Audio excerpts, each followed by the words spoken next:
Sir बहुत लोग कहते हैं कि 45 की एज के बाद हमें आसन कम और प्राणायाम ज्यादा करना चाहिए, इसमें आपकी क्या राय है? ऐसा नहीं है। 60 की एज में जब आप रिटायर हो जाते हैं उसके बाद आसन कम और प्राणायाम को बढ़ा देना चाहिए। 60 की एज 60 की एज में कारण क्या है कि बॉडी स्टिफ हो जाती है। लेकिन मैं ये भी नहीं कहूंगा बिल्कुल नहीं करनी चाहिए। कुछ आसन, कुछ सूक्ष्म व्यायाम उनको हमेशा करते रहें, जैसे जॉइंट मूवमेंट है, इनको चलाते रहो। जब तक ये चलते रहेंगे, हाथों की, शोल्डर की, नेक की, पूरे बॉडी के जितने भी जॉइंट्स हैं, इनके मूवमेंट बहुत जरूरी है। ब्लड सर्कुलेशन बना रहेगा, प्राण शक्ति मिलती रहेगी, तो दर्द आपको जैसे आर्थराइटिस की प्रॉब्लम और कई प्रकार के दर्द हो जाते हैं, ऑस्टियोपोरोसिस, बहुत सारी चीजें, तो उनसे आप कहीं ना कहीं बचे रहोगे। तो उस समय पे प्राणायाम आप करो, लेकिन 20 से 25 मिनट आप ये भी सब छोटी छोटी एक्सरसाइज करते रहो। 45 की एज में तो हमारे पास तो 45 से लेकर 55 तक के लोग ज्यादा हैं, उनके वजन बढ़े हुए हैं। तो ये कोई ऐसा नियम नहीं है कि 45 के बाद प्राणायाम, पर मैं तो ये कहता हूँ कि प्राणायाम तो हर एक उम्र में आवश्यक है। जैसे मैंने अभी कहा ना, एरोबिक करो, जुम्बा करो, डांस करो, रनिंग करो, वॉक करो, कुछ भी करो, लेकिन प्राणायाम जरूर करो। हाँ जी, प्राणायाम ही जीवनी शक्ति है। प्राण शरीर से निकला तो ना मैं बचूंगा, ना मेरा नाम बचेगा, ना आपका नाम बचेगा। शरीर बॉडी हो जाएगी। हाँ जी, अगर शरीर से प्राण गया तो ये बॉडी रहेगी। इस बॉडी को उठाओ जी, इस बॉडी को रखो जी, नाम खत्म। ये नहीं कहेगा कोई सोहित योगी को उठाओ ना, बॉडी आई कि नहीं आई, बॉडी गई कि नहीं, खत्म। सही बात, सिर्फ प्राण हमारी जीवनी शक्ति है। और प्राणों का आयाम, प्राणों का नियमन प्राणायाम है। केवल सांस लेना छोड़ना ही प्राणायाम नहीं है। सही तरीके से सांस लेना, सही तरीके से छोड़ना, होल्ड करना, किस तरह से आप अनुलोम विलोम कर रहे हो, किस टेक्निक से कर रहे हो, सही कर रहे हो कि गलत कर रहे हो, वो सारे प्राणायाम। जैसे प्राणायाम भी 7-8 प्रकार के होते हैं, भस्त्रिका है, कपालभाति, अनुलोम विलोम, शीतली, शीतकारी, चंद्रभेदी, सूर्यभेदी, भ्रामरी, उद्गीत प्राणायाम। ये मैंने मुख्य प्राणायाम आपको बताया जो जनरली क्लास में हम कराते हैं। बाह्य प्राणायाम, तो ये अलग अलग नाम से प्राणायाम है और अलग अलग इफेक्ट इनके हमारी बॉडी के ऊपर पड़ते हैं। ओके, तो प्राणायाम के लिए तो मैं देखो तस्मीन सती, श्वास प्रश्वास योग और गति विच्छेद प्राणायाम। प्राणायाम तो हमारे सांस प्रश्वास की गति को आप विच्छेद का मतलब समझिए कि उसको समझना, प्राण को समझना, उसका नियमन करना प्राणायाम कहलाता है। सही बात। योग दर्शन में महर्षि पतंजलि कहते हैं, जो मुख्य ग्रंथ है हमारा योग का।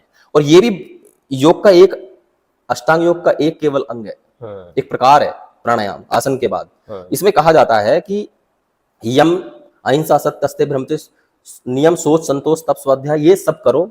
अहिंसा, सत्य, अस्ते, ब्रह्मचर्य, ना झूठ बोलना, ना गलत कार्य करना, इन सबसे होते हुए आसन करो। आसन से, आसन ये ना भवे दृढ़म, आसन से बॉडी के अंदर, शरीर के अंदर दृढ़ता आती है। दृढ़ता का मतलब है मजबूती आती है। अब जब शरीर मजबूत हो जाएगा, अंतिम उद्देश्य क्या है? शरीर मजबूत हुआ, शरीर निरोगी हुआ बाहर से, आसन से। उसके बाद आपने किया प्राणायाम, प्राणायाम से आपने इंटरनली अपने आप को हील कर लिया। प्राणायाम के ऊपर मैंने इतना पढ़ा भी है, इतना समझा है, इतना लोगों को समझाता हूं कि मेरा मन करता है कि मैं प्राणायाम पे 1 घंटे तक बोलता रहूं। लेकिन मैं आपको सूक्ष्म में कहना चाहूंगा कि प्राणायाम हमारी जीवनी शक्ति है।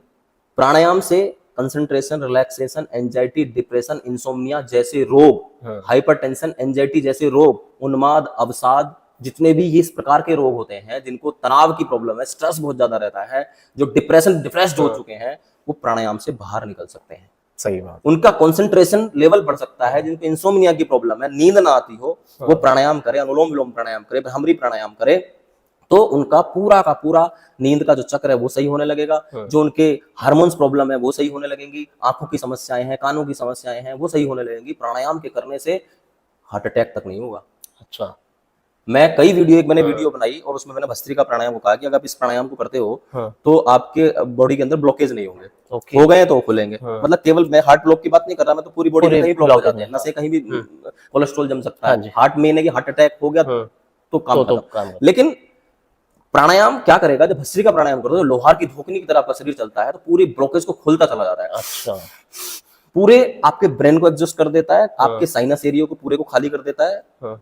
भस्त्रिका प्राणायाम, कपालभाति प्राणायाम और अनुलोम विलोम प्राणायाम, इन 3 प्राणायाम को जो व्यक्ति करेगा हार्ट अटैक से बचा रहेगा, ब्रेन हेमरेज से बचा रहेगा और वो फेफड़ों की समस्याओं से भी बचा रहेगा। कोरोना के बाद भी फेफड़ों ने स्थान हार्ट के बराबर ही ले लिया हमारे शरीर के अंदर। सबसे ज्यादा जो फेफड़ों के ऊपर कोरोना में सबसे ज्यादा इफेक्ट पड़ा था, सबसे ज्यादा खराब फेफड़े हुए थे। और फिर साइनस की समस्या है, साइनोसाइटिस है, ब्रोंकाइटिस है, अस्थमा की समस्या है। तो ये 3 प्राणायाम अगर कोई व्यक्ति करेगा तो बहुत सारे रोगों से वो बचा रहेगा।